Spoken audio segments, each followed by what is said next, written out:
Hello and welcome to Guelph GradCast, the only podcast dedicated to bringing you real conversations with real University of Guelph grads. As always, I'm your host, Ryan, and today I'm joined by Afram Jolak. Afram graduated from the University of Guelph's Human Kinetics program in 2023, where he also minored in sport and event management. While at U of G, Afram was not only a fantastic student, having been a two-time academic All-Canadian, he was also an incredible athlete, playing as a defensive lineman for the Guelph Griffins, and he was also a track shot putter. Today, Afram has been able to turn his passion for football into a career as he currently works as a coordinator of football operations with the CFL.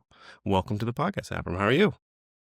Well, thank you, Ryan. Thank you for having me. It's a privilege to be on and share a little bit about my story. Thank you. No worries, no worries. I'm glad to have you here. So we always kind of start the podcast with the same kind of question. It's like a simple question, but then it can become big. So the question is, why did you choose the University of Guelph, and why did you choose human kinetics?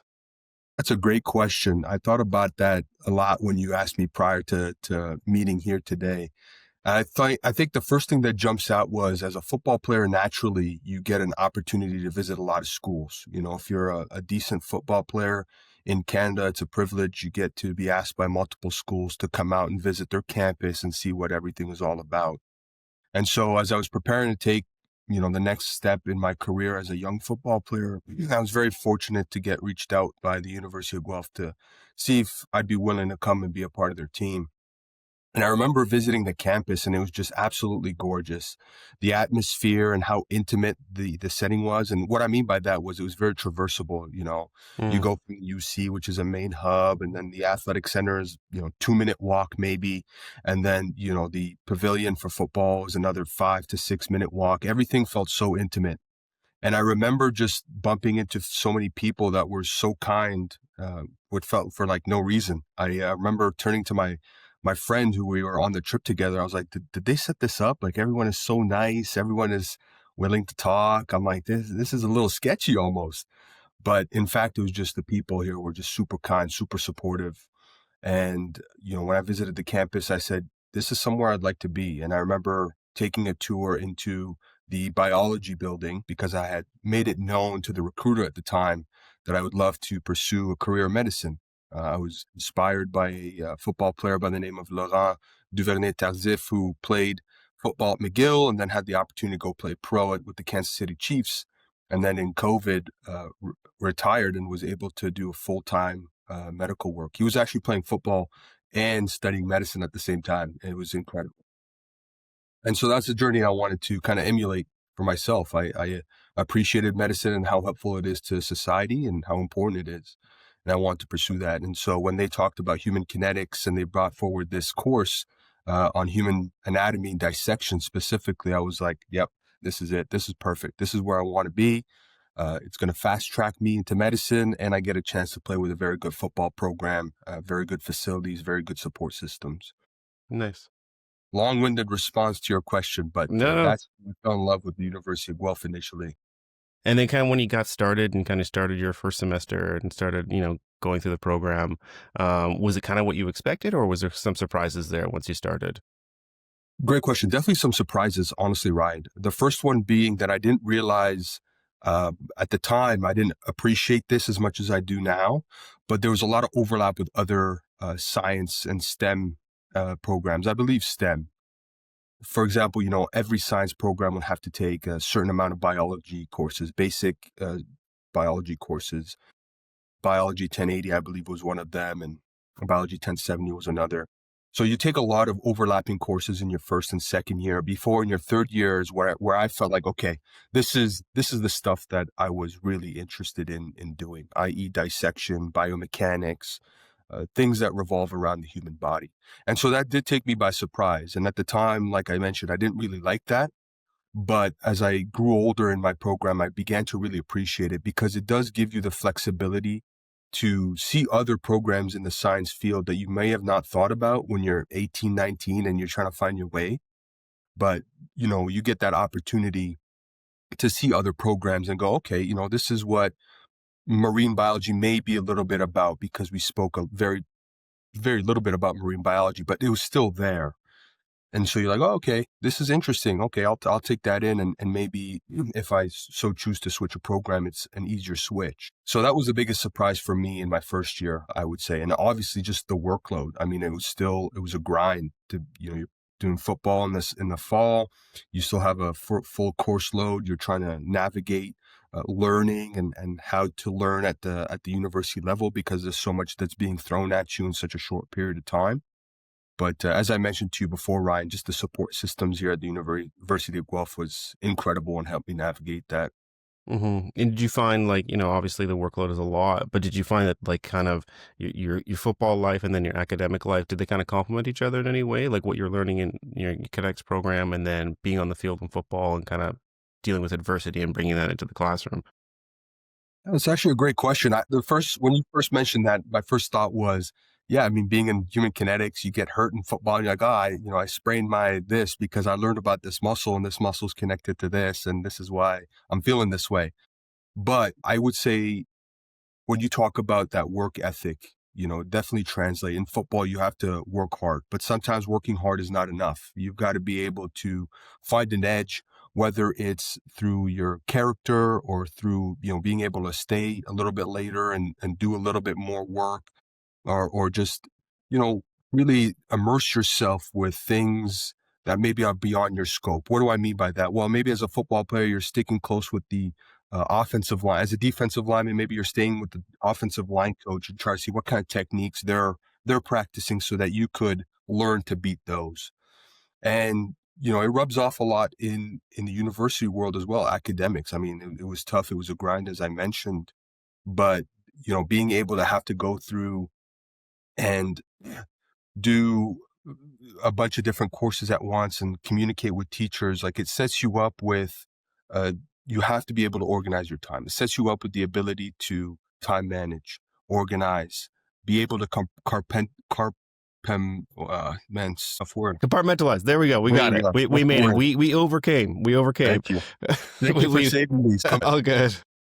Yes, exactly. And that's a big, big thing, to be able to take everything one step at a time, and wins and losses are going to happen. We talk a lot about that in football, and you see it a lot in academics too. You work hard and you may not get the grade that you wanted initially, but to be able to put it aside and not just forget about it, but put it aside because you got to focus on the next course and put your best foot forward there is important to be able to come back and do the initial one well as well. Does that kind of make hmm sense? Yeah, that makes perfect sense. And so you clearly have a passion for football. Where did that passion come from? When did that start? That's a great question. I think the passion has always been there when I started playing football. I mean, I was never initially very good at football, but I spent so much time in it and I immersed myself in it that it became a passion.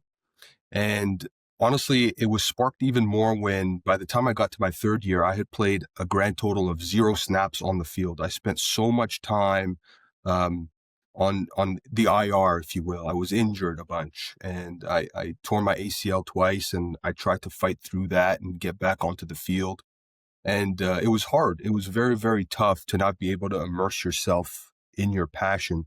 But it gave way to the idea that, okay, if I'm still around here and I'm still invested in this sport, invested with being with the team, then maybe I can find a different way to be around and be helpful and be useful and help the team in a way, even though I can't do that when I'm on the field. And so I took a liking to coaching, for example. I took a liking to helping guys with their positional work, as a defensive lineman myself, and having had a little bit more experience because I was a bit older than the guys I was around, just sharing that knowledge and some of the tips that I had and the advice that I had throughout my career. And so, that's where I felt the passion kind of blossomed into more than just it's about me, but how I can help others as well. Do you have any, like, particular, like, moments, either playing or even coaching someone that you were, like, particularly proud of, that was like a really standout moment? Like that was a great moment. I was proud to be a part of that. Yeah, I think there's plenty. I remember in my last year, Ryan, I had the privilege of coaching on the offensive line as an assistant offensive line coach. And obviously I played D-line the majority of my life, so I didn't know the ins and outs of offensive line. But again, I immersed myself in it, and I wanted to be the best I could be in it to help the team.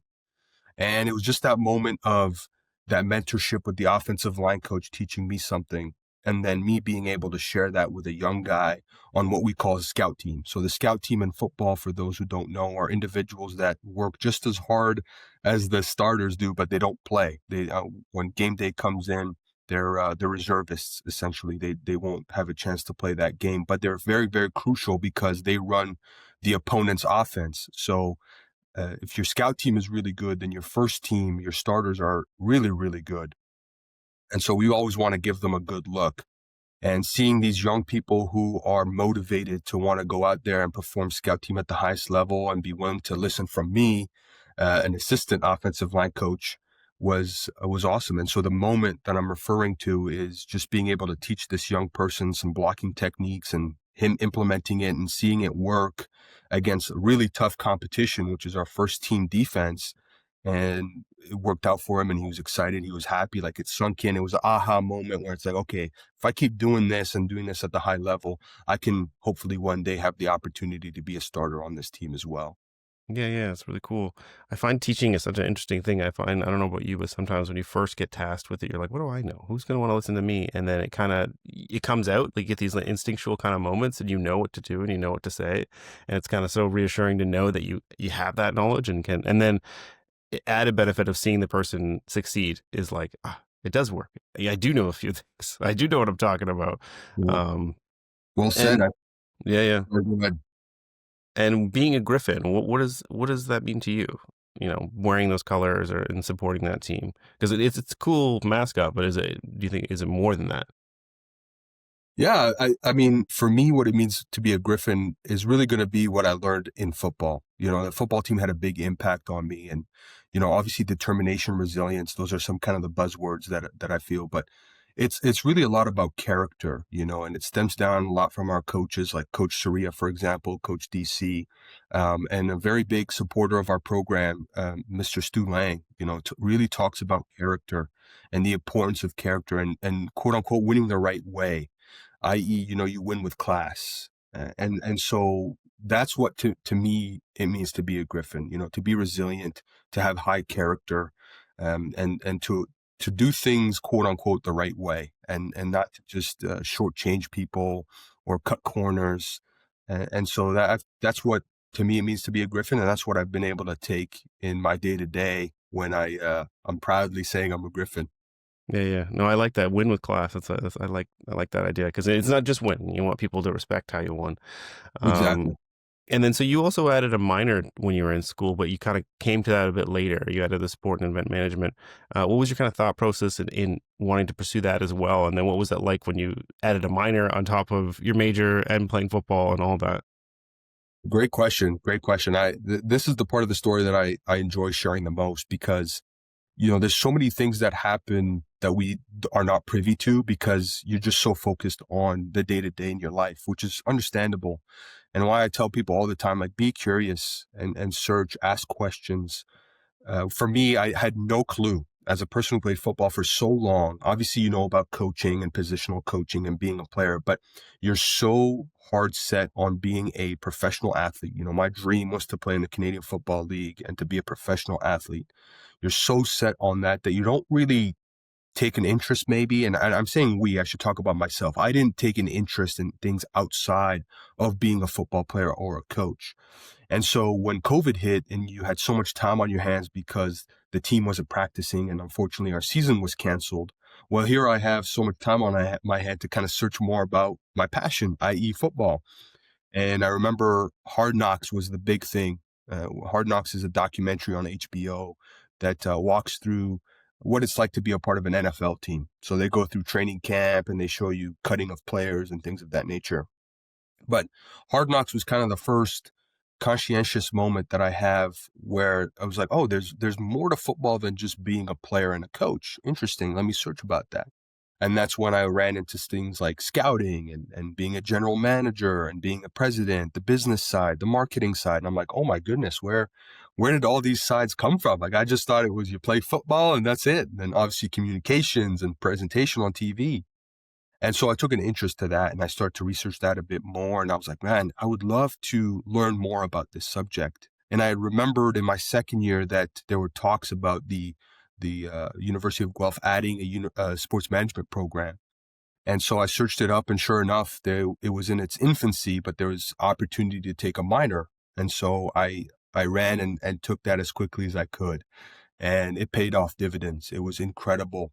I enjoyed my time so much taking that, and I learned exactly what I was hoping to learn, which is what are the things in sports outside of just being a player and coach, and what do those look like? And how it helped me was, I mean, it really inspired my passion even more because it kind of took a weight off of my shoulder. You know, as someone who was injured for so long, you kind of start to become bummed out that you can't play. And you're like, where am I really going with this? You know, like you want to play because you want to go pro. Well, now, you know, I'm kind of inspired by taking these courses to go, okay, you know, keep being a part of this team and keep learning about other aspects than just playing. You know, you got to get a head start by being a part of this team to learn about other aspects, you know, that you're learning in university and then trying to implement them in the program.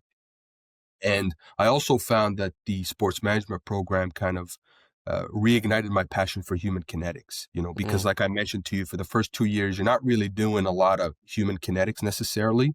And so, you know, it's not the university's fault or the course's fault. It's just with the circumstances that I was in, football not working out, it's COVID, you know, you kind of get really bummed out. You're like, again, where am I really going with this? Where's the human kinetics aspect to it? But, you know, it all ties in together, and you kind of see, you know, one kind of inspires the other. For me, it inspired me to be a better, you know, human kinetics student and take more interest in it. mhm. And so it worked out really well, I found. Yeah, yeah. I find when you follow your interest and your passion, even if sometimes they maybe seem disconnected, obviously in your situation, it actually really connected really nicely. But you find you take little things and little lessons, and they all kind of complement each other in a nice way. Uh, but in your sport and event management program, was there anything that like you said, you'd played football for so long, you'd been so involved with it, but there's things that you still felt like you didn't know. What was like a little tidbit of knowledge that you still kind of think about, like, oh, I still use that. I still think about that. That was such an important piece of knowledge I was given. Well, actually, the first thing that comes to mind, Ryan, is I took a class with Mr. Scott Roberts, and it was basically a simulation of being a general manager for a team, more than just a general manager, but just running a team. And this simulation took us step by step into marketing, player acquisition, accounting, all these things. And what really stuck to me was just, first of all, how many layers there are in managing an organization and how much work there is that goes on into it. And specifically in football, just the amount of moving pieces. You know, I can only speak about football because I haven't worked other sports. But you know, for a big production to happen on a Sunday or a Saturday, Friday for us at the CFL, there's a lot of moving parts that go into that. You know, you have the teams that are trying to put the best product, quote unquote, on the field, which is best players playing elite level football. And then you have the marketers who are trying to take that and market it to the people to draw more interest, draw more viewership. And then, you know, in short, the accountants take that and say, okay, how did the numbers do? How did we do? Can we get better? How can we get better? How can we draw more people? And so just this collaboration between what seems like vastly different areas of the sport, I learned a lot in human kinetics, and not just in that course. I mean, Dr. Katie LaBelle was infamous for me about, you know, thinking outside the box. She always challenged us to look at sports, not just for what's being played on the field of play, but how can we improve the surroundings of it so that we make it more interesting. Hmm. And so now you're working for the CFL, which is like, I would say, pretty much like a dream job for you. Absolutely. How did that come about? Like, did you just apply? Did you see it, or did you have like someone who worked there that you knew that made a connection for you, or what Yeah, was that? great question. Yeah. Great question. Yeah, I actually, when I graduated, I wanted to work in football with a team, and I had an opportunity with the Hamilton Tiger Cats that just didn't wind up materializing. And so I was graduated. I had no job. I wound up working construction for a little bit. But my head coach at the time, Coach Ryan Sheehan, he knew my passions. He knew that I wanted to work in football, and I was set on that. And he got an email from the league office they sent out to every head coach. They're like, hey, we're looking for a recent grad. We have an opening in our football operations. Tell them to use this link to sign up. And that's what I did. I used the link. I put in my resume. I went through 2 or 3 rounds of interviews. I forget, to be honest with you, when there was like a little worksheet that I had to do to test a little bit of my knowledge. And then, by God's grace, at the end of the day, I got the phone call and they said, congratulations, we think you'd be the best fit and welcome to the team. And at the time, it was a junior coordinator role, which was kind of feel you out a little bit, see, are you truly the type of character that we can have around here and your work ethic matches? And I've been very fortunate enough to stick around and continue to learn about the business and continue to learn about football, and professional football, I should say. And how has it been? Like, did you find like, you felt your undergrad and all that prepared you for your time at the CFL, or was there a bit of a learning curve? I think naturally, anytime you step up, there's going to be a learning curve. It's never a one-to-one, but I will say the idea of thinking outside the box and challenging the norms of sport that I learned a lot in the sports and event management course at the University of Guelph really challenged me to do the same at the league office, which is what any business is looking forward to, and especially a business as traditional as the Canadian Football League. The Canadian Football League has been around for a long, long time. The name was coined in 1958, but Canadian football has been around since the 1800s. So there's a lot of tradition, which is great. It's cool. And so navigating the innovation and navigating the ability to think outside the box is important to balance the tradition with modernization. So I thought that was awesome, and that's what set me up really for success. Is taking these things that are been given to me and in the working world, and saying, okay, how can we do things better? How can we challenge how we've done things throughout the years and make it more efficient, more productive? And I think I learned a lot about that through the courses that I took at the University of Guelph. Nice. And do you find now when you like watch football, do you find it has changed your perspective? You see things a little bit differently, having, been working behind the curtain in some ways? Absolutely. Yes. 100%. I see things, for example, like the equipment operation people that go on the field and they're cleaning up the field a certain way, and the game day representatives for each team that go in and put all the scrims around and set up fencing and go up and set up all these things that take time to do, that you don't really necessarily, you don't really not necessarily appreciate, but you just don't know because you're not a part of it in the background as an average viewer. But I think it sweetens the viewership for me, because when you're watching football, if you have a team that you support, they're not doing well, you know what? It sucks, but there's other things that you can think about as well as you're watching the game. Yeah, yeah. I'm sure always those armchair coaches, and it's like, well, what would you do? I don't know. It's like, but I know they're doing it wrong. Um, um, do you find, even now being in the workplace, and do you find you still find like connections with other Guelph grads? Do you ever come across other Guelph grads in your work? Absolutely. Absolutely. And this is the beautiful part about the Guelph Griffins. There's actually a lot of Griffins out there that I've had a privilege to meet. I mean, I've been fortunate to go to 3 Grey Cups, and each of the last 2 Grey Cups, I've ran into someone that had a Guelph Griffin sweater or Really? shirt. And there's a lot of Griffins in CFL football. Coach Baines, he's the quarterbacks coach with the Hamilton Tiger Cats. He's a graduate from the University of Guelph. We have a lot of athletes that play in the Canadian Football League. We have Tavius Robinson that plays in the NFL. We have guys like Curtis Rukavina and Chris Rossetti, who are director of player personnel or pro scouting, with the Giants and the Buffalo Bills, respectively. So there's a lot of Griffins that made a lot of headway in the realm of sport and sport business. And so naturally the Canadian Football League community is a tight-knit community. So you run into some of these guys and you have great conversations. It's always a nice icebreaker to say, oh, you went to the University of Guelph? Yeah, I went to the University of Guelph. Oh, that's awesome. You're both Guelph alum. And so, yes, there's a lot of Griffins in the Canadian Football League as well as in football business as a whole. Nice, nice. And I'm sure there's no rivalries with other schools, right? Those rivalries stay, man. Right? If I could get you to be in the head office with us, just so you can hear how many times we go back and forth with Western and Concordia, Montreal, Toronto. There's a lot of different people in the league office that have gone through other programs and played there. So it's Yeah. always been fun banter, and it always means a little bit more when the Griffins beat those programs, and I can walk in with a little more confidence on Monday and join those meetings with my colleagues and be like, yeah, we won. When you were still in school, was there a particular team that was kind of like your arch nemesis that was just always tough for you guys? I would say two. I mean, on paper, Western was the rival, but in my personal career, we were on the unfortunate end of those games a lot more than we were on the fortunate end. Right. But the one that also sticks with me the most was McMaster. McMaster was always difficult, no matter how good we were or how good I thought we were. They always played us very, very difficult and very, very tough. And so I respected the preparation that they brought to their games every time they played us. And no matter how poorly their season was going, or how poorly our season was going, you always felt like there was an extra level of preparation that was done by your opponent to Yeah, try yeah, to make sure that you didn't win. That's yeah. what it felt. And you also were a shot putter too in school. Yes.